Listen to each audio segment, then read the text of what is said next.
একটা কথা আছে, সারা গায়ে ক্ষত ঔষধ দেব কত।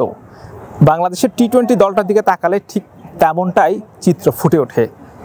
ওপেনিং বলি, মিডল অর্ডার বলি, লোয়ার অর্ডার বলি কিংবা বোলিং সেকশন, সব দিকেই কিন্তু ত্রুটি রয়েছে। ওপেনিংয়ের তো যাচ্ছে তাই অবস্থা। মিডল অর্ডার যেদিন ভালো করে সেদিন ওপেনিং ভালো করে না, যেদিন ওপেনিং লোয়ার অর্ডার খারাপ করে, টপ অর্ডার খারাপ করে, সেদিন আবার লোয়ার অর্ডার ভালো করে। এই হচ্ছে বাংলাদেশের অবস্থা। সিরিজের আগে বলা হয়েছিল, জিম্বাবুয়ে সিরিজের আগে বলা হয়েছিল এই সিরিজটাতে কোনো পরীক্ষা নিরীক্ষা করা হবে না, কিছুই করা হবে না। কিন্তু আসলে আমরা দেখি যে আদতে এই সিরিজটাতে পরীক্ষা করা হয়েছে, কম্বিনেশন দেখা হয়েছে। সব মিলিয়ে রেজাল্ট আসলে কি? বাংলাদেশ সিরিজ জিতেছে, কিন্তু বাংলাদেশের ভক্ত যারা আছে তারা নিশ্চয়ই খুশি না এই খেলা দেখে। বিশ্ব ক্রিকেটে আন্তর্জাতিক টি-20 যেখানে 180 থেকে 200 ম্যাচে খেলা হয়, স্কোরিং হয়, সেখানে বাংলাদেশ একটা ম্যাচে মাত্র 166 করতে পেরেছে। বাকি ম্যাচগুলোতে 144, 142, 158 এরকম স্কোর তারা করেছে বা এরকম স্কোর করেছে। ঠিক এই দলটা নিয়ে আসলে টি-20তে কতটা আশাবাদী আমরা? নিশ্চয়ই খুব বেশি আশার কিছু থাকবে না।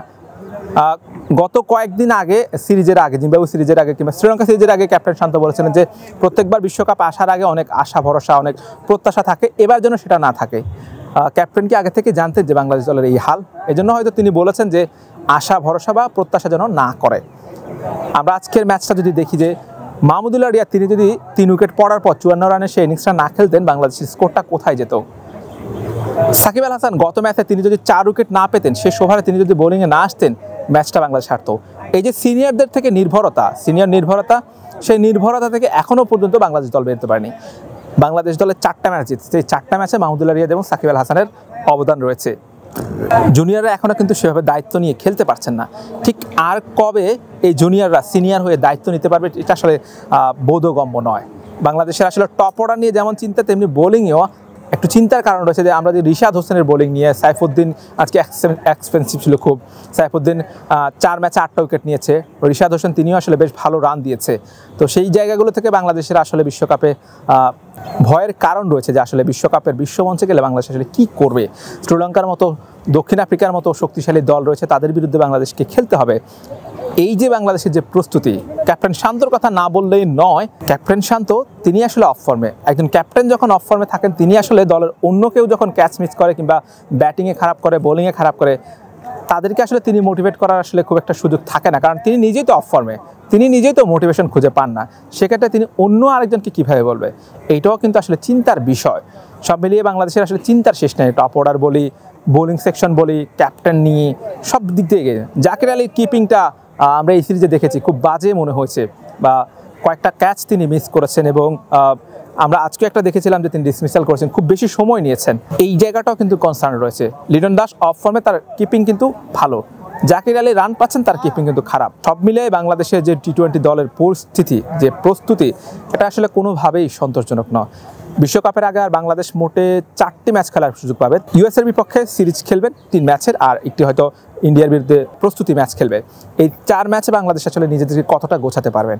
অন্যদিকে বাংলাদেশের যে বিশ্বকাপ দল, সেই বিশ্বকাপ দলের প্রায় 13টা নাম কনফার্ম বলা যায়। 2টা নাম নিয়ে একটু কনফিউশন রয়েছে। এর আগে কথা হয়েছিল যে সাইফুদ্দিন নাকি তানজিম হাসান সাকিব কে যাচ্ছেন বিশ্বকাপে। এখন শোনা যাচ্ছে যে তানজিম সাকিব নাকি তানভীর ইসলাম কে যাচ্ছে বিশ্বকাপে। যেহেতু যুক্তরাষ্ট্রের পিচগুলো ড্রপ ইন পিচ অস্ট্রেলিয়া থেকে নিয়ে আসা হবে, সেক্ষেত্রে আসলে অস্ট্রেলিয়ার উইকেটে আসলে পেসাররাই বেশি সহযোগিতা পেয়ে থাকেন বা পেসার বান্ধব হয়। নিউজিল্যান্ডের, ওয়েস্ট ইন্ডিজের উইকেটগুলো স্লো উইকেট, সেখানেও আসলে পেসারদের একটু সুবিধা থাকে। তো সেই দিক বিবেচনা হয়তো তানভীর ইসলামকে ড্রপ করে তানজিম সাকিবকে স্কোয়াডে নেওয়া হতে পারে। আবার ব্যতিক্রমও হতে পারে যে সাইফুদ্দিন ড্রপ হতে পারে, তানভীর ইসলাম বা তানজিম সাকিবও যেতে পারে। শেষ পর্যন্ত কী হয় সেটা আসলে আগামীকাল যখন বিশ্বকাপ দল ঘোষণা করা হবে তখন আসলে বোঝা যাবে। তবে এইটুকু নিশ্চিত যে অন্যান্যবার গত ওয়ানডে বিশ্বকাপে বাংলাদেশ যখন ভারতে বিশ্বকাপ খেলতে যাচ্ছিলেন, তখন কিন্তু অনেক প্রেডিকশন হয়েছে যে বাংলাদেশ এবার সেমিফাইনাল খেলতে পারে, ভালো করতে পারে, কেউ কেউ তো বলেছে বিশ্বকাপও নিতে পারে। কিন্তু এই টি-20 বিশ্বকাপের আগে কিন্তু এমন কোনো প্রত্যাশা নেই। এমন কেউ বলছে না যে বাংলাদেশ আসলে বিশ্বকাপের রাউন্ড 16 পর্বে যেতে পারবে, এমনটাও বলছে না। দেখা যাক আসলে শেষ পর্যন্ত কি হয়। প্রত্যাশা যেহেতু কম, সেহেতু একটু চাপটাও হয়তো কম থাকবে। আর এই বিশ্বকাপটা যেহেতু সাকিব আল হাসানের হয়তো শেষ বিশ্বকাপ হতে পারে, মাহমুদুল্লাহ রিয়াদেরও শেষ বিশ্বকাপ হতে পারে, বাংলাদেশের 2জন কিংবদন্তি খেলোয়াড়, তারা আসলে তাদের শেষ বিশ্বকাপটা কতটা রাঙাতে পারে সেটা দেখার অপেক্ষায় রয়েছে সারা দেশবাসী।